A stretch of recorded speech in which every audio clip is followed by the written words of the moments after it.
Social media આપણી પાસે છે, આપણી પાસે ડિજિટલ મીડિયા એટલું મોટું છે કે હમણાં એક જ સેકન્ડમાં યરુશલેમમાં બેઠા બેઠા પ્રભુ ઈસુ આખી દુનિયાને પહોંચી શકે. રાઈટ? ઇવન પેલી હોલોગ્રામ ઇમેજ દ્વારા પણ તમને ત્યાં અહીંયા પણ આપણા યરુશલેમમાં બોલતા હોય ને અને હોલોગ્રામ ઇમેજમાં પ્રભુ ઈસુ આપણી સાથે વાત કરતા હોય છે. આપણને પ્રશ્ન થાય કે શા માટે પ્રભુ ઈસુએ એ સમય નક્કી કર્યો, શા માટે એ સમય નક્કી કર્યો? એ સમય ખરાબ સમય. ઈશ્વરે જે સમય નક્કી કર્યો હતો એ એવી રીતે મેં ગોઠવેલો હતો.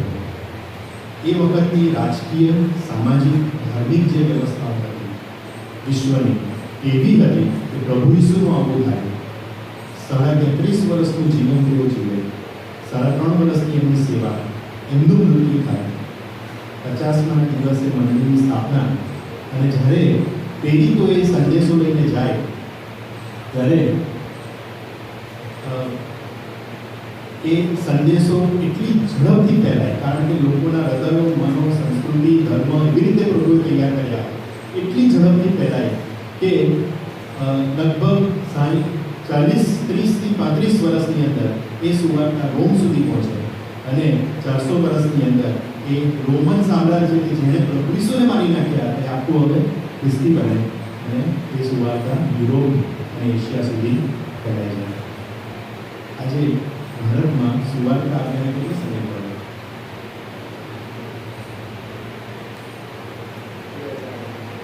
2000 વર્ષ ચોક્કસ.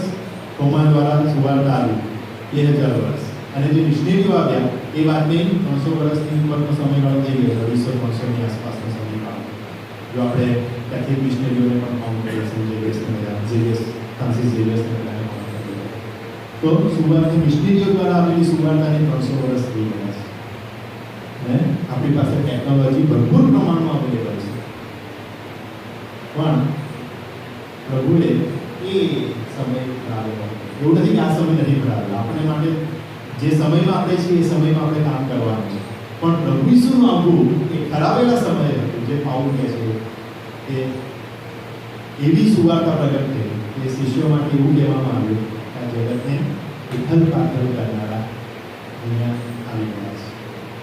ઉથલ પાથલ કરનારા, અને એ પ્રભુએ તૈયાર કરેલો સમયગાળો હતો. અને પ્રભુએ ભલે આપણે એવું લાગે કે એક પછી એક રાજ્યો આવ્યા અને યહૂદી ઈસરાયેલી લોકો પર રાજ કર્યું, ને ભાષાઓ બદલાઈ ગઈ, ને સંસ્કૃતિ બદલાઈ ગઈ, પણ પ્રભુએ પહેલી સદીમાં એ વિશ્વને તૈયાર કર્યું હતું કે આજે આ એ સુવાર્તા આટલી ઝડપથી ફેલાય. પ્રભુ ઈસુનું જીવન અને 4 સુવાર્તા આપણે હવે બંને સાથે જોઈશું, એટલે ઝડપથી આપણે જોઈ શકીએ. પ્રભુ ઈસુનું જે જીવન કાર્ય હતું, આપણે કહીએ છીએ બહુ મોટી જગ્યાઓમાં ફેલાય છે, પણ પ્રભુ ઈસુનું જીવન કાર્ય આટલી જ જગ્યાએ સમાયેલું હતું. મોટાભાગનું એમનું જીવન ક્યાં હતું? ગાલિલમાં, અને છેલ્લે જીવનના એમના અંતભાગની અંદર, સેવાના અંતભાગની અંદર એ યહૂદિયા અને યરુશલેમમાં થોડા સમય માટે આવે છે. બાકી મોટાભાગનું જીવન એ ગાલિલની અંદર રહે છે. થોડીક એક્ટિવિટી એમની સમૃદ્ધની અંદર પણ જોવા મળે છે, સમૃદ્ધની સ્ત્રી અને થોડુંક આથી પ્રસાર થવું ને બધું. કેટલીક સમયે તેઓ પેરિયા ગયા, પેરિયા પ્રાંત હતો, 10 નગરો જે કહે છે, 10 નગરો ડેકાપોલિસ, 10 નગરોમાં પણ પ્રભુ ગયા. એક સમયે તમે અહીંયા ચિત્રમાં જોઈ શકો છો,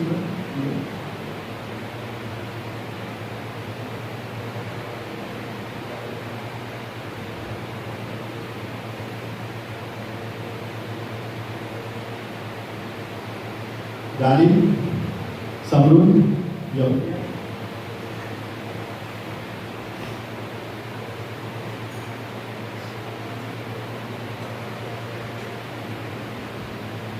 દેખાય છે હવે? ગાલિલ, વચ્ચે નીચે યહૂદિયા, સૌથી નીચે ઇદુમિયા, જેને વિશે આપણે કહેતા હતા, બાજુમાં પેરિયા, ઉપર ડેકાપોલિસ, ઇટુરિયા અને ઉત્તર પ્રદેશ, સિરિયાનો પ્રદેશ હતો. પ્રભુ ઈસુની સેવા કાર્ય ગાલિલ, યહૂદિયા અને વચ્ચે સમૃદ્ધ. કોઈક સમયે તેઓ ડેકાપોલિસ અને પેરિયામાં તેઓ ગયા. એક સમય એમના વિશે લખવામાં આવ્યું છે કે તુરની સીમાઓમાં તેઓ ગયા. તુર ક્યાં છે? જો તમે ફોનિશિયા લખ્યું છે, ફિનિકિયા, ત્યાં તમને દેખાશે તુર, દરિયા કિનારે ઉપર. દેખાય? ઓકે. એક સમયે એમના વિશે એવું કહેવામાં આવ્યું કે તેઓ કૈસરિયા ફિલિપીમાં ગયા. હવે કૈસરિયા ફિલિપી એ આગળ હાથ જોડે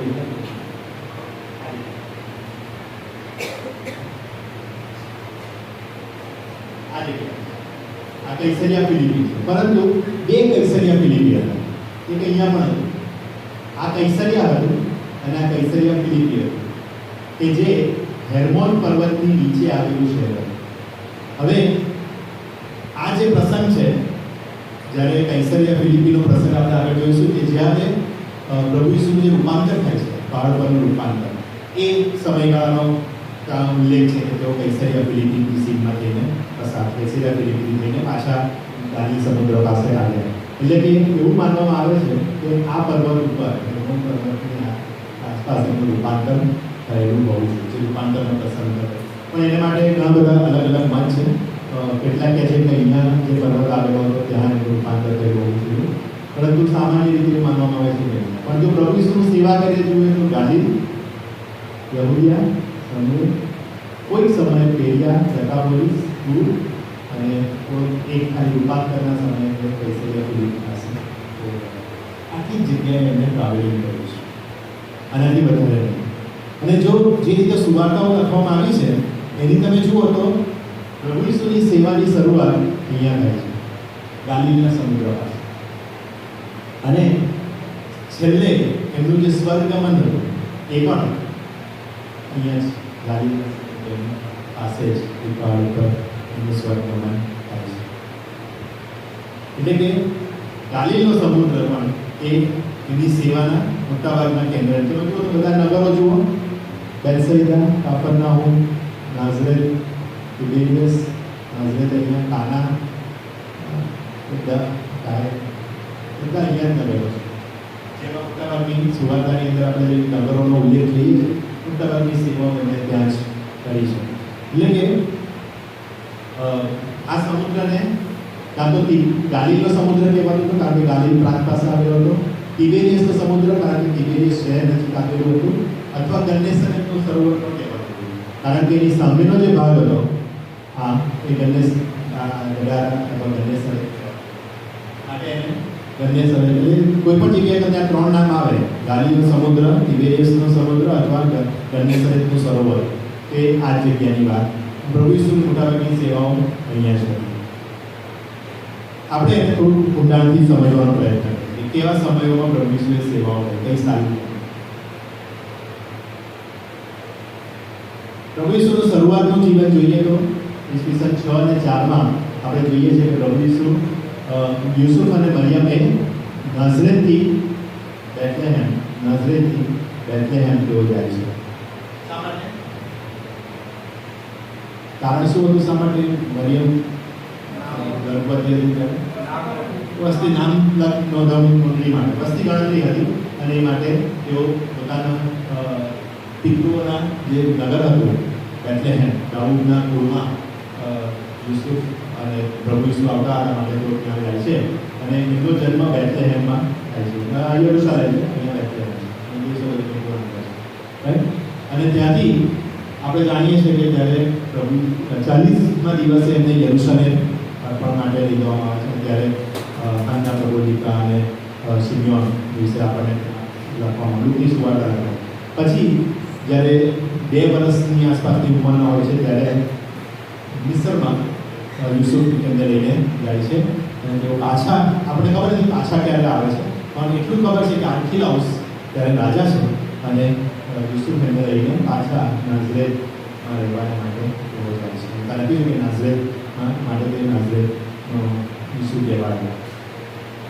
આ બધી ઘટના મેં સામાન્ય ગણતરી છે એ પ્રમાણે બિફોર 6, કારણ કે 6 AD ની અંદર આર્કિલાઉસને એના પદ પરથી હટાવીને ગવર્નર નીમવામાં આવ્યો. માટે પ્રભુ ઈસુ ક્યારે પાછા આવ્યા મિસરમાંથી આપણને ખબર નથી. એટલીસ્ટ કહી શકીએ કે AD 6 પહેલાં તેઓ નાઝરેતમાં આવીને ગયા.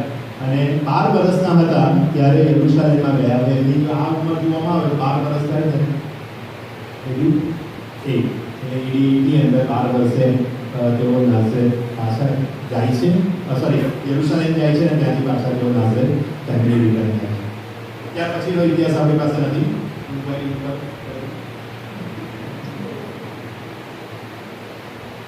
ઓકે, હવે જે સેવાની અથવા પ્રભુ ઈસુની શરૂઆતની સેવાઓ હતી એના વિશે આપણે જોવા માંગીએ છીએ. ઓકે, બાપ્તિસ્મા, એમનું ટેમ્પટેશન, એમનું પરીક્ષણ અને શરૂઆતની સેવાઓ. આપણે જો ગણતરી કરી કે AD 26 ની આસપાસ પ્રભુ ઈસુએ સેવાની શરૂઆત કરી અને એની સેવાની શરૂઆતમાં જ લગભગ આપણે જોઈએ છે કે એમનું બાપ્તિસ્મા યોહાન બાપ્તિસ્મા દ્વારા કરવામાં આવ્યું. અને એ જગ્યા કદાચ આ હોઈ શકે, બેથાની નામની જગ્યાથી હતી. આ જગ્યાએ ઘણું પાણી હોવાથી એમને ત્યાં એ બાપ્તિસ્મા કરતો હતો. અને ત્યાર પછી પ્રભુ ઈસુનું પરીક્ષણ થાય છે અને વિલ્ડરનેસ એટલે કે યહૂદિયાના જંગલોમાં આ કહેવાય, યહૂદિયાના જંગલો જ્યાં અત્યારે પણ અરણ્ય જેવો પ્રદેશ આવેલો છે. જોકે અમુક શહેરો ત્યાં છે પણ હજુ પણ એ જંગલ, એટલે આપણે અરણ્ય કહીએ અથવા રણ એટલે આપણા માટે કચ્છનું રણ યાદ આવે, પણ એવું નહીં. એમના માટે વિલ્ડરનેસ અથવા અરણ્ય એટલે ખુલ્લી જગ્યા કે જ્યાં ઝાડ અને પશુઓ છે. અને પ્રભુ ઈસુ એ જગ્યાએ એનું પરીક્ષણ થાય છે. અને ત્યાર પછી તેઓ કાના યોહાન, હું મેં 4 સુવાર્તાને ભેગી કરી છે. એટલે યોહાનની સુવાર્તાનો ઘટનાક્રમ પણ કોઈ જગ્યાએ કાનાની અંદર જે પહેલું ચમત્કાર લગ્ન ભોજન વખતે કરે છે તે આ જગ્યાએ નાઝરેથમાં નજીક આવેલું રહે છે. પછી ત્યાંથી તે કહે છે કે પ્રભુ ઈસુ એમના કાફરનાહુમમાં જઈને રહે છે. કાફરનાહુમમાં એમનું કુટુંબ અને એમના શિષ્યો હતા એવું કહેવામાં આવે છે. એટલે કે કદાચ આપણે મોટે ભાગે એવું પ્રભુ ઈસુને કેવા આપણે કહીએ, ફાઇનાન્શિયલી કેવા કહીએ, આપણી પાસે આપણને કેવું ચિત્ર આપવામાં આવ્યું છે? બહુ જ ગરીબ હશે ને? તમને ખબર છે એમનો વ્યવસાય શું હતો? પિતા તરફથી મળેલો કાર્પેન્ટર, સુથાર. અને સુથાર એ સમયે સારું કમાઈ હતા. લાકડાની જે વસ્તુઓ બનાવીને કરે ને એ સમાજમાં એનું સારું સ્થાન હતું, એટલે સારા પૈસા એમને મળે એ સમયે એનું કરવાનું. એટલે આપણું જે સામાન્ય સમજ છે કે બહુ ગરીબ હતા, પણ એવું નહોતું. અને કેટલાય એવું કહે છે કે જે નાઝરેથનું ઘર હતું એમનું ઘર કાફરનાહુમમાં પણ હતું. કારણ કે જ્યારે પેલા 4 લોકો એમના મિત્રો એના મિત્રને ઉતારે છે પછતાથી, ત્યારે એમ એક ઘરની વાત કરે. એ ઘરમાં હતા, થોડું ઘર હતું, કાફરનાહુમમાં બનેલો પ્રસંગ. કે એવું નથી કે પિત્તરનું ઘર હતું, પિત્તર ત્યાંનો હતો, પિત્તર આંદ્રિયા કાફરનાહુમમાં હતા. પણ એવું કશે નહીં લાગ્યું કે પિત્તરનું ઘર હતું. એ ઘરમાં હતો ત્યારે આવું થયું. કદાચ બની શકે કે કાફરનાહુમમાં એમનું ઘર હતું. કદાચ થોડું બદલાવવું જોઈએ કે પ્રભુ ઈસુ કંઈ કરી જ નતા, એટલા આપણે માનીએ છીએ. પણ યોહાન પ્રમાણે AD 27ની અંદર એટલે કે લગભગ 6 મહિના થયા હશે ત્યારે એમને મંદિરનું શુદ્ધિકરણ કર્યું. અને એ સમયે પહેલું પાસ્કા પર્વ હતું કે જ્યારે યરુશલેમની વિઝિટ કરે જાય છે. એટલે પહેલું પાસ્કા પર્વને માટે તેઓ થાય છે. ત્યાં યોહાન લાગે છે કે તેઓ નિકોદેમસને મળે છે અને પાછા ફરતા તેઓ સમરૂનમાં થઈને જાય છે. અને સૈકલ શહેરની અંદર સંતોની સ્ત્રીનો જે પ્રસંગ છે એ કદાચ આ સમયે AD 27ની આસપાસ થયેલો હોવો જોઈએ. એ રૂટ છે જે તમે જોઈ શકો છો.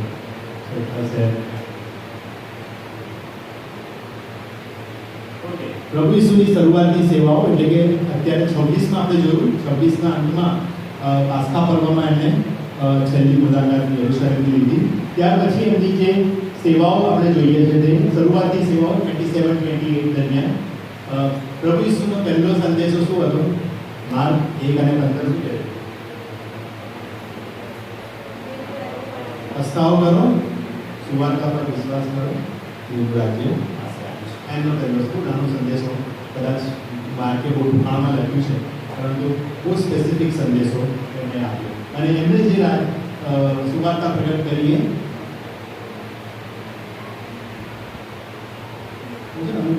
હિન્ટ મૂકી દઉં છું તમારે વિચારો. આપણે જે સુવાર્તા પ્રગટ કરીએ છીએ તે સુવાર્તા પ્રગટ કરીએ છીએ પ્રભુ ઈસુના મૃત્યુ અને પુનરુત્થાનની સુવાર્તા પ્રગટ કરીએ છીએ. સાચી વાત છે, મંદી એ જ પ્રગટ કરે છે. પ્રભુ ઈસુએ જે સુવાર્તા પ્રગટ કરી તે કેવી પ્રગટ કરી? દેવના રાજ્યની સુવાર્તા. હવે થોડું વિચાર કરો એમાં શું ફરક છે? આપણી સુવાર્તા એટલે દારીને આપણે અટકાવી દઈએ છીએ. શું એનાથી વધારે પ્રભુ ઈસુએ જે સુવાર્તા પ્રગટ કરી છે એને એ અર્થમાં સમજીએ તો શું આના કરતાં વધારે આપણે કંઈ કરી શકીએ છીએ? વિચાર. તો ઓકે, પ્રભુ ઈસુએ દીવના રાજ્યની સુવાર્તા પ્રગટ કરી અને ઘણી બધી નગરો એટલે ગાલિલના નગરોમાં ફરીને એમણે સેવાઓ કરી. લૂક 4 કહે છે કે નાઝરેત આ સમય દરમિયાન નાઝરેતના એક આરાધનાલયમાં, એટલે કે હિન્દીમાં આરાધનાલય, ગુજરાતીમાં સભાસ્થાનની અંદર એને પ્રભુ ઈસુને વાંચવા, યશાયાના પુસ્તકમાંથી વાંચવાને માટે કહેવામાં આવ્યું અને એમણે નાનો સંદેશો પણ ત્યાં આપ્યો અને એ જાણે ઘોષણા હતી કે એમનું કાર્ય શું કરવાના છે. એટલે નાઝરેતની જે ઘોષણા આપણે ત્યાં પહેલી જોવા મળે છે. ત્યાર પછી ઘણા બધા પ્રસંગો છે, હું ડિટેલમાં જતો નથી, અગત્યના પ્રસંગો પર જ હું ભાર મૂકીશ. એ લખેલું છે 4 શિષ્યોની પસંદગી, જે લૂક 5 કહે છે. ક્યાં 4 શિષ્યો હતા પહેલા? લૂક 5 પ્રમાણે પિત્તર, આંદ્રિયા, યાકૂબ ને યોહાન. બરાબર? પિત્તર ને આંદ્રિયા અને પછી એના જે સાથીઓ હતા યાકૂબ ને યોહાન, જેને બોલાવે છે તમે મારી પાછળ આવો. અને એ શિષ્યોની પસંદગી એ લગભગ 27ની શરૂઆતમાં આપણે કરેલી જોવા મળે છે. કદાચ પહેલેથી એની પાછળ ચાલતા હશે, એની ઓળખતા હશે, બરાબર? જેમ કાનામાં જે એમના શિષ્યોની સાથે હતા, પરંતુ હવે કોઈ સ્પેસિફિક કાર્યને માટે એમને અલગ કરે છે. એની સાથે રહેવાને માટે, એની સાથે ફરવાને માટે, ટ્રાવેલિંગ જે મિનિસ્ટ્રી હતી એમાં એની સાથે રહેવાને માટે એમને અલગ કરે છે. અને આ સમય દરમિયાન આપણે ઘણા બધા ચમત્કારો 4 અને 5ની અંદર જોઈએ છે. અને માથી 9ની અંદર જે માથીનું તેડું અને માથી પછી એમના મિત્રોને માટે જે પાર્ટી રાખે છે, પ્રભુ ઈસુને ઇન્ટ્રોડ્યુસ કરે છે, એની વાત ત્યાં આપણને જોવા મળે છે. બહુ ડિટેલમાં એમાં થતો નથી. તમે જુઓ છો કે બધી જ સેવાઓ ક્યાં છે અત્યારે? ગાલિલના પ્રાંતની અંદર એની મોટાભાગની સેવાઓ અત્યારે જોવા મળે છે. અને શરૂઆતની મિનિસ્ટ્રી એમની ગાલિલની આસપાસ જ સીમિત હતી. AD 28ની અંદર ફરીને એકવાર આપણે પાસઓવરમાં યોહાન 5ની અંદર આપણે જોઈએ છે કે પ્રભુ ઈસુ ફરીને એકવાર યરુશલેમમાં છે અને પર્વને ઉજવવાને માટે એ ત્યાં છે. અને ત્યાં ફરીને એકવાર બીજું પાસઓવર અને બીજું પાસ્ખા પર્વ પ્રભુ ઈસુ મનાવવાને માટે ત્યાં જાય છે. એ લગભગ 1.5 વર્ષ એમની સેવાનું પૂરું થયું. 6 મહિના પહેલાં હતા જે સેવા શરૂ કરી દીધી, પાસ્ખા પર્વમાં ગયા, પછી બીજી વખત આ જોયું. હવે પ્રભુ ઈસુની જે ગાલિલની સેવાઓ અને એની થોડીક બહાર વિસ્તાર એમણે કર્યો, એની સેવાઓ એ આપણે 28 અને 29 સાલની અંદર 28-29ની અંદર જોઈએ છે. જેમાં પ્રભુ ઈસુનું સેવા કાર્ય હજુ પણ આપણે જોઈએ છીએ કે ગાલિલના સમુદ્રની આસપાસ જ છે, જ્યાં આપણે તોફાનને શાંત કરે છે. સામે ગડારા પ્રદેશ જે હતો ત્યાં પેલો હવે ભૂંડોમાં અશુદ્ધાત્માને નાખે છે અને એની આખો સેના હતી એને નાખે તેની વાત છે. મોટાભાગની સેવાઓ નાઝરેત, કાપરનાઉમ અને ગાલિલીમાં જોવા મળે છે માર્ક અને માથી પ્રમાણે. માર્કથી 15 અને માર્ક 7 એમ કહે છે કે તેઓ ફિનિકિયાના તૂર અને સિદોનમાં અને દકાપોલિસમાં જઈને એમની સેવા કરી. તૂર અને સિદોનની સીમાઓમાં જઈને ફિનિકિયા પ્રદેશ જે છે, ફોનિશિયા જેને કહેવામાં આવે છે ઇંગ્લિશમાં, ત્યાં જઈને એમણે સેવા કરી. અને સાથે સાથે દકાપોલિસની અંદર 10 નગરોમાં જઈને એમની સેવાઓ આપણે થોડીક જોઈએ છે. અને મોટાભાગની સેવાઓ હજુ પણ ગાલિલ પૂરતી સીમિત છે. તમે જોઈ શકો છો હજુ પણ ગાલિલ પૂરતી સીમિત છે. અને 29 એટલે કે યોહાન 7 અને 1 એમ કહે છે કે ફરી એકવાર એક વિઝિટ પર્વના સમયમાં પ્રભુ ઈસુ ત્યાં જાય છે. ત્યાં સ્પેસિફિક નથી લખ્યું પાસ્ખા પર્વ, પણ જ્યારે સુવાર્તાના લેખકો પર્વ કહે છે ત્યારે સમજી લેવાનું એના માટે મુખ્ય પર્વ હતું પાસ્ખા પર્વ, કે જ્યારે પ્રભુ ઈસુ ફરી એકવાર ત્યાં મનાવવાને માટે ત્યાં જાય છે.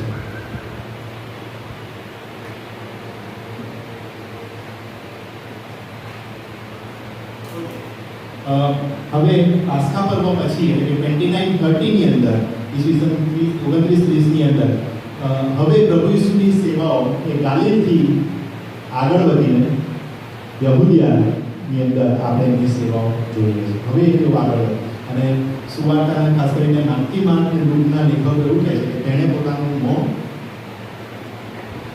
યરુશલેમ ભણી. હવે એમની સેવાઓનો અંત, જીવનનો અંત આવી રહ્યો છે ત્યારે એમનું મોં એને યરુશલેમ તરફ રાખ્યું. એટલે કે જે સેવાઓ કરી એમની અહીંયા હવે આપણે પૂરી થતી જોઈએ છે અને યરુશલેમ તરફ આગળ જાય. આ સમયે આપણે કૈસરિયા ફિલિપીની અંદર એટલે કે આ જે પ્રદેશ આપણે કહી શકીએ તો ત્યાં પિત્તરનું જે એનું કન્ફેશન હતું એ તું કોણ છે? પ્રૂફ મસીહ જીવતા દેવનો દીકરો છે. ખ્રિસ્ત જીવતા દેવનો દીકરો છે. અને એ કન્ફેશન બહુ અગત્યનું કેમ કે માર્ક એને બરાબર પોતાની સુવર્ણની વચ્ચે આત્મા અધ્યાયની અંદર લખે છે. અને પછી એ કન્ફેશન પછી હવે પ્રભુ ઈસુ યરુશલેમ તરફ આગળ વધતા હોય એવું આપણને જોવા મળે છે. અને આ સમય દરમિયાન શિષ્યોની આગળ પ્રભુ ઈસુ ખ્રિસ્તની ખરી જે ઓળખ છે એ હવે પ્રગટ થાય છે. રૂપાંતરનો પહાડ એ ઉપરનો પ્રસંગ કદાચ હેર્મોન પર્વત હેર્મોન પર્વત એ બહુ ઊંચો પર્વત કહેવાય છે. અને ત્યાંથી રૂપાંતરના પહાડ પર પ્રસંગ આપણે ત્યાં જોઈએ છે. હવે થોડો સમય તેઓ ગાલીમાં સેવા કરે છે અને ત્યાર પછી તેઓ યરુશલેમ તરફ આગળ વધતા જોવા મળે છે. 29માં આપણે બે પર્વો છે કે જ્યારે પ્રભુ ઈસુ ખ્રિસ્ત યરુશલેમમાં બે વખત જાય છે એવું યોહાન આપણને કહે છે. પહેલું છે માંડવા પર્વ, ફીસ્ટ ઓફ ટેબરનેકલ, અને પ્રતિષ્ઠા પર્વ, ફીસ્ટ ઓફ હનુકા, જે મેં તમને કીધું હતું.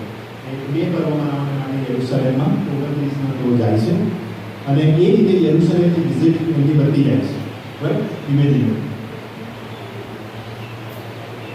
આ સમય દરમિયાન લગભગ 30ની આસપાસ બેથાનીની અંદર, યરુશલેમથી નજીક આવેલું બેથાની, યરીકો થઈને જાય છે. યરીકોનો પ્રસંગ યાદ છે ને? શું થયું યરીકોમાં? જાકી દાણી, બરાબર. અને યરીકો શહેરનો પ્રસંગ એન્ટર થતી વખતે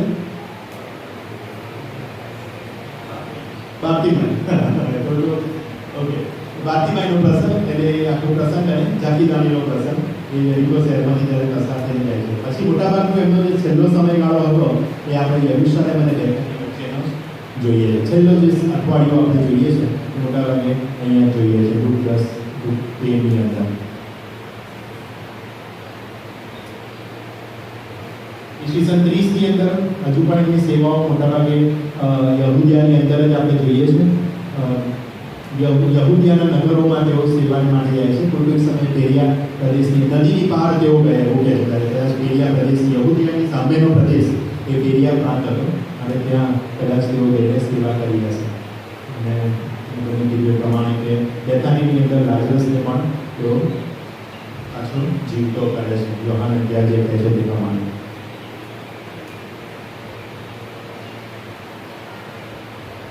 ઓકે, ઈસવીસન 30નું જે પાસ્ખા પર્વ શરૂ થયું ત્યારે હવે જે છેલ્લા 8 દિવસો હતા, 7 થી 8 દિવસ, એની અંદર પ્રભુ ઈસુનું મોટાભાગનું કાર્ય આપણે યહૂદિયાની અંદર પણ એ પણ યરુશલેમ, બેથાની અને બેથાનીની અંદર જ જોઈએ છે. આ જગ્યાઓમાં એમનું કાર્ય જોવા મળે છે. આપણે જોઈએ છે કે બેથાનીમાં તેઓ આવે છે 6 દિવસ પાસ્ખા પર્વના 6 દિવસ પહેલાં, અને 5મા દિવસે તેઓ એટલે કે આપણા માટે કયો દિવસ? રવિવારનો દિવસ. કયો પર્વ આપણે ઉજવીએ છીએ? અછૂતીનો રવિવાર આપણે ઉજવીએ છીએ. હા, એ સમયે તેઓ યરુશલેમમાં વિજયવંત પ્રવેશ કરે છે 5 દિવસ પહેલાં. પછી એ જ હવે સુવાર્ત અલગ અલગ એમાં કહે છે કે એક સુવાર્ત એમ કહે છે કે એ જ દિવસે એમણે મંદિરનું શુદ્ધિકરણ કર્યું. બીજું એક સુવાર્ત એમ કહે છે કે બીજા દિવસે એમણે મંદિરનું શુદ્ધિકરણ કર્યું. હવે આ તફાવત કેમ છે અત્યારે સમજાવવાનો સમય નથી, પરંતુ એમણે મંદિરનું શુદ્ધિકરણ કર્યું અને એ ઘટના એ એમના મૃત્યુને માટે બહુ મોટી કારણભૂત બની. હું તમને આગળ કહીશ. મંદિરનું શુદ્ધિકરણ તેઓ કરે છે અને આ 5 દિવસ દરમિયાન પ્રભુ ઈસુ આમ રાત્રે બેથાનીમાં જઈને રહેતા હતા અને દરરોજ સવારે યરુશલેમમાં અને મંદિરમાં આવીને બોધ કરતા હતા. એવું સુવાર્તા હતા.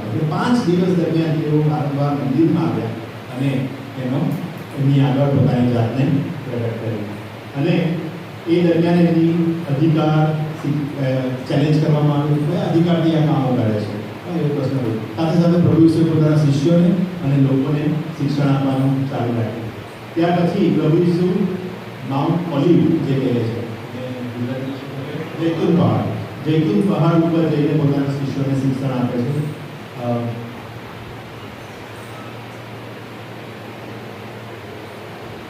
નીચે વધારે ડિટેલમાં ચિત્ર છે. જૈતુન પહાડ અહીંયા આવેલો છે આ બેન પર એને રહેઠાણી જવાનો રસ્તો હતો અને અહીંયા દેવદૂર પહાડ આવેલો છે. અને ત્યાર પછી આપણે જોઈએ છે કે એનો યહૂદા છે એ પ્લાનિંગ કરે છે, બરાબર, પ્રભુ ઈસુને પકડવા માટે. અને જઈને વિશે બાતમી આપે છે અને એમ કહે છે કે હું એને પકડવામાં મદદ કરીશ. છેલ્લું ભોજન ખરેખર પાસ્કા પર્વ હતું. પાસ્કાના સમયે યહૂદીઓ જે ભોજન ખાતા હતા એ ગુરુવારે રાત્રે એ ભોજન ખાવામાં આવ્યું. અને ત્યાર પછી ત્યાં આપણે જોઈએ છીએ કે પ્રભુ ઈસુએ પાસ્કા પર્વને નવો આકાર આપે છે. બધી સમજણ પાસ્કા પર્વની આપે છે. એ રોટલી અને એ દ્રાક્ષારસ ને આપણે જે રીતે પાસ્કા પ્રભુ ભોજન ઉજવીએ છીએ એ પ્રભુ ઈસુએ ત્યાં એની શરૂઆત કરી. અને ત્યાર પછી તેઓ ગેથસેમનીની અંદર ગેથસેમની વાડીની અંદર પ્રાર્થના માટે જાય છે. અને લગભગ આ ઓલિવ જે પહાડ છે એની નજીક જ ગેથસેમનીની વાડી આવેલી છે. ત્યાર પછી યહૂદા એને વિશ્વાસઘાત કરે છે અને પ્રભુ ઈસુ પકડવામાં આવે છે. આન્નાસ અને કાયાફાસની સ્વભાવમાં આ જે મંદિર છે તમે જોઈ શકો, આ મૂળ મંદિર અને આ એનો વિસ્તારેલો ભાગ. અને અહીંયા અલગ અલગ જગ્યાઓમાં ન્યાય સભા મળતી હતી. આન્નાસ અને કાયાફાસ જે વખતના પ્રમુખ યાજક હતો, કાયાફાસ એ પ્રમુખ યાજક હતો, એના એ થાય છે. ત્યાર પછી એને પોન્ટિયસ પિલાતની પાસે લઈ જવામાં આવે છે. મંદિરને અડીને અહીંયા આ જગ્યાએ એનો અંતરિયા નામની જે રોમન કિલ્લો આવેલો હતો એની અંદર ગવર્નર ત્યાં રહેતો હતો પોન્ટિયસ પિલાત. અને એ ત્યાં પ્રભુ ઈસુને લઈ જવામાં આવે છે. ત્યાં એ સમયે હેરોદ અંતિપાસ પણ ત્યાં હોય છે યરુશલેમમાં પર્વ ઉજવવાને માટે. હવે યાદ રાખીએ કે દરેકને પોતપોતાની સીમાઓ બાંધેલી હતી. પિલાત જે હતો એ યહૂદિયા અને સમૃદ્ધનો ગવર્નર હતો, જ્યારે પ્રભુ ઈસુ એ ગાલિલના વતની હતા. હવે ગાલિલનો જે રાજા હતો એ હેરોદ અંતિપાસ હતો. એટલે કે જો કોઈ વ્યક્તિ પકડાયેલો હોય તો કયા પ્રદેશનો છે એ જ પ્રદેશનો અધિકારી એની શિક્ષા નક્કી કરી શકે. અને માટે હેરોદ અંતિપાસને બોલાવવામાં આવે છે, હેરોદ અંતિપાસની પાસે મોકલવામાં આવે છે. અને હેરોદ અંતિપાસ આપણે બાઇબલમાં એવું નથી લખ્યું કે હેરોદ અંતિપાસે એને મરણદંડની સજા ફરમાવી, પણ એણે ન્યાય ચૂકવ્યો નહીં. ખરેખર એના હાથમાં આવ્યું. એને શું માંગ્યું કે મને ચમત્કાર કરીને બતાવો. માંગ્યું ને એવું લખ્યું છે. પ્રભુ ઈસુએ કોઈ ચમત્કાર કર્યો નહીં, રાઈટ? કારણ કે પ્રભુ ઈસુએ તૈયારી કરી દીધી. એનું જે કાર્ય હતું એ પૂરું થવાનું હતું. અને જ્યારે એનો મતલબ એમ કે એણે સંમતિ આપી પોન્ટિયસ પિલાતને કે તું જે ન્યાય ચૂકે એમાં મારી સંમતિ, ભલે મારા પ્રદેશનો વતની છે પણ તું જે ન્યાય ચૂકે એમાં મારી સંમતિ છે. અને પછી પોન્ટિયસ પિલાત આપણે એને અલગ અલગ દ્રષ્ટિકોણથી જોઈએ છે કે પ્રભુ ઈસુને સજા કર્યા. પરંતુ સુવાર્તા આપણને કેવું કહે છે? સુવાર્તા એમ કહે છે કે પોન્ટિયસ પિલાત તો એને છોડવાને માટે તૈયાર હતો. 3 વખત એણે પ્રયત્ન કર્યા કે પ્રભુ ઈસુ ખ્રિસ્તને છોડી દે, પરંતુ જે અધિકારીઓ હતા, યહૂદી અધિકારીઓ, યાજકો જે ત્યાં ગયેલા હતા, ત્યાં આપણે બીજું એક ઇન્ટરેસ્ટિંગ વાત કરું. આજે છેલ્લું અઠવાડિયું હતું ને, જ્યારે પ્રભુ ઈસુને પકડવામાં આવ્યા એ પહેલાંની વાત, ત્યાં આપણે પરોશીઓ, શાસ્ત્રીઓ, સદુકીઓ બધા જોઈએ છીએ. બધા ત્યાં હેરોદીઓ કાર્ય કરે, ખાસ કરીને 3 તો ખરા છે. પણ પછી જ્યારે એને પકડવામાં આવે છે ત્યારે નહીં પરોશી, નહીં શાસ્ત્રી, નહીં સદુકી, કોઈનો ઉલ્લેખ નથી. ખાલી યાજકો અને હેરોદીઓનો ઉલ્લેખ છે. 5 વ્યક્તિ. તો સ્ટડી કરજો એના ઉપર. તો પ્રશ્ન એ થાય કે શા માટે યાજકોને જ ઇન્ટરેસ્ટ પડે એમને મારવાને માટે, જ્યારે બત્રીસ તારીખને છોડી દેવાને માટે તૈયાર હતો? તો શા માટે યાજકોને પ્રભુ ઈસુ મૃત્યુ પામે પ્લાનિંગ કરેલું હોય? જો કે એમને પ્લાનિંગ શું કરેલું? પાસ્કામાં નહીં, પાસ્કા પછી, પરંતુ જેવો યહૂદા આવ્યો એમને શું કીધું? પકડો. હા, અને પાસ્કામાં એને મારી નાખવું એવું પછી નક્કી વાતમાં વાંચ્યું લખ્યું છે, બાઇબલમાં લખ્યું, બાઇબલમાંથી બોલું છું. પણ આજ હવે પ્રશ્ન યાચકોને સામે, કારણ કે પ્રભુ ઈસુએ જે મંદિરમાં કર્યું હતું શુદ્ધિકરણ, એ એમણે શુદ્ધિકરણ કર્યું. શા માટે? મંદિરને એમણે મંદિરમાં ખરેખર શુદ્ધ કર્યું. આપણે શુદ્ધિકરણ કરશું તેની વિરુદ્ધ એમને અવાજ ઉઠાવ્યો. જે વેપાર ચાલતો હતો, હા, ત્યાં કબૂતરો ને બધા વેચવામાં આવતા હતા અને નાણાં વટીઓ ત્યાં હાજર હતા. બરાબર. હવે વેપાર જે થતો હતો એ મંદિરની અંદર થતો હતો. મંદિરની અંદર. હવે મંદિરની અંદર એટલે આ મુખ્ય મંદિરમાં નતો થતો. અહીંયા તો પરમ પવિત્ર સ્થાન અને વેદી આવેલી. આ વેદી દેખાય. વેદી આવેલી હતી કે જ્યાં પણ હવે વેપાર અહીંયા નતો થતો. વેપાર અહીંયા થતો. અહીંયા નહીં. તમે શું હતું, આ જે મંદિર હતું એનું જે વિસ્તાર કરવામાં આવ્યો હતો એ મંદિરને જે હેરોદ રાજાના સમયના જે યાજકો હતા એમને અલગ અલગ ભાગમાં મંદિરને વહેંચી દીધું. સુલેમાનનું મંદિર જે બાંધેલું હતું બહુ સરળ હતું. પરમ પવિત્ર સ્થાન, પડદો, પવિત્ર સ્થાન અને બહાર વેદી. વેદી ઉપર કોઈ પણ આવીને અર્પણ ચડાવી શકે. ઇવન સુલેમાન એવી પ્રાર્થના કરે છે કે જે વિદેશી અહીંયા આવે અને તારા નામમાં પ્રાર્થના કરે, એટલે કે અર્પણ ચડાવીને પ્રાર્થના કરે, એની પ્રાર્થના તું સાંભળ. એટલે વિદેશીઓ, સ્ત્રીઓ, પુરુષો બધાને માટે એ વેદી ખુલ્લી હતી સુલેમાનના. ઝરુબાબેલે જ્યારે બીજું મંદિર બાંધ્યું ત્યારે એની વ્યવસ્થા લગભગ આવી જતી જે સુલેમાને બાંધ્યું. પરંતુ ઈસવીસન પૂર્વે 1920માં જ્યારે હેરોદે બાંધવાની શરૂઆત કરી અને જે યાચકો હતા એમને સંમતિ આપી, એમાં મંદિરને એમણે અલગ અલગ ભાગોમાં વહેંચી દીધું. જે મુખ્ય મંદિર હતું એ એમનું એમ હતું. પરમ પવિત્ર સ્થાન જ્યાં યાજક વર્ષમાં એક વખત જઈ, પ્રમુખ યાજક વર્ષમાં એક વખત જઈ શકે. પડદો આવે, પડદાની પછી પવિત્ર સ્થાન આવે કે જ્યાં યાજક અર્પણને માટે ત્યાં જાય. મુખ્ય યાજકો ત્યાં અર્પણને માટે ત્યાં જાય. પછી વેદી આવે. વેદી કે જે પહેલા બધાને માટે ખુલ્લી હતી એ હવે વેદીની આસપાસ એક કોર્ડન બનાવવામાં આવ્યું અને આ દેખાય તમને કોર્ડન, એને નામ આપવામાં આવ્યું યહૂદીઓનો વિસ્તાર, ધ કોર્ટ ઓફ જ્યુ. યહૂદી પુરુષો ત્યાં જઈ શકે, સ્ત્રીઓને અલાઉડ નહીં. એટલે કે જ્યારે અર્પણ કરવામાં આવે ત્યારે ખાલી યહૂદી પુરુષ જ અર્પણ લઈને ત્યાં જઈ શકે. ત્યાર પછી બીજો વિસ્તાર તમને દેખાય છે બહાર લાઈન દેખાય છે બીજા વિસ્તારની બહાર, એને કોર્ટ ઓફ વિમેન કહેવામાં આવતો. એટલે કે સ્ત્રીઓ માટેનો વિસ્તાર. યહૂદી સ્ત્રીઓ ત્યાં જઈ શકે. યહૂદી સ્ત્રીઓ આટલા જ વિભાગમાં જઈ શકે, આનાથી અંદર ના જઈ શકે. અને જે આપણને અમુક પ્રસંગો યાદ છે સુવાર્તાની અંદર પ્રભુ ઈસુની આગળ એક સ્ત્રીને લાવવામાં આવે છે, વ્યભિચારમાં પકડાયેલી છે, મંદિરમાં એને લાવવામાં આવે. કદાચ આ જગ્યા છે એ સ્ત્રીને લાવવામાં આવી જશે જ્યારે પ્રભુ ઈસુ એને આવે છે ત્યારે. અને એની બહારનો વિસ્તાર જો હતો, મોટો વિસ્તાર દેખાય ને, એને એમને નામ આપ્યું હતું કોર્ટ ઓફ જેન્ટાઇલ, વિદેશીઓ માટેનો વિસ્તાર.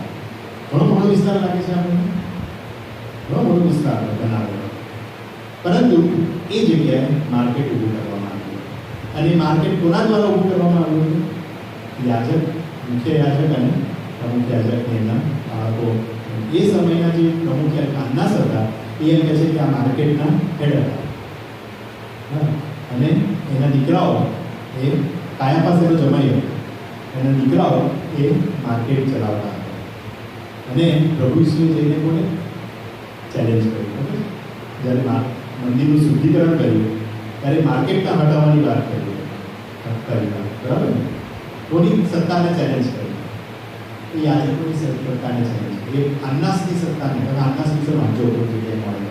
બહુ જ આમ યાજક હતો પણ એટલો સારો યાજક ન હતો. અને માટે એ બાબત અને બીજી એક બાબત આપણે હિબ્રુઓના પત્રમાં જોઈશું. એ બે બાબતને કારણે હવે જે ફાઇનલ જે આપણે ઇંગ્લિશ ભાષામાં ફાઇનલ ગેમ જે થાય છે એ કોના હાથમાં છે? યાજકોના. પ્રભુ ઈસુને મારી નાખવા અને રોમનો દ્વારા એને મારી નાખવા એની વ્યવસ્થા યાજકો કરે છે. અને યાજકોએ બનાવી એવું આ છેલ્લે આન્નાસ અને કાયાપાસની સભાની અંદર પ્રભુ ઈસુને લઈ જવામાં આવે છે અને એમને મારી નાખવામાં આવે છે. પછી એમને ક્રોસ પર ગોલગોથા નામની જગ્યાએ અલગ અલગ જગ્યાઓ છે અથવા ગોલગોથા નામની જગ્યાએ કોર્ટની બહાર એવું લખે છે વિરોધો પત્ર કોર્ટની બહાર એને મારી નાખવામાં આવે. આ એક કોર્ટની અંદર આવે છે, આ કોર્ટની બહાર જગ્યા હોય છે. આ જગ્યા હોય છે. અલગ અલગ બે સ્થાનનો ઉલ્લેખ કદાચ અત્યારે નાખવામાં આવે છે. અને છેલ્લે બીજા દિવસે પ્રભુ ઈસુનું પુનરુત્થાન અને પ્રભુ ઈસુ દર્શન 40 દિવસ સુધી પોતાના શિષ્યોને દર્શન આપે છે. અને એ ઉલ્લેખ જોવા મળે છે. આ પ્રભુ ઈસુનું જીવન, પ્રભુ ઈસુએ જે સેવા કાર્ય કર્યું, આઈ હોપ કે તમને એક સમયના અનુસાર અને જે ઘટનાઓ છે એને અનુસાર તમને ક્લિયર થયું હશે. હવે જ્યારે તમે સુવાર્તા વાંચો ત્યારે એક ચિત્ર તમારી આગળ ક્લિયર રાખજો કે આ રીતે આ સમયમાં એક્સરસાઇઝ કરી ઉભા થઈએ.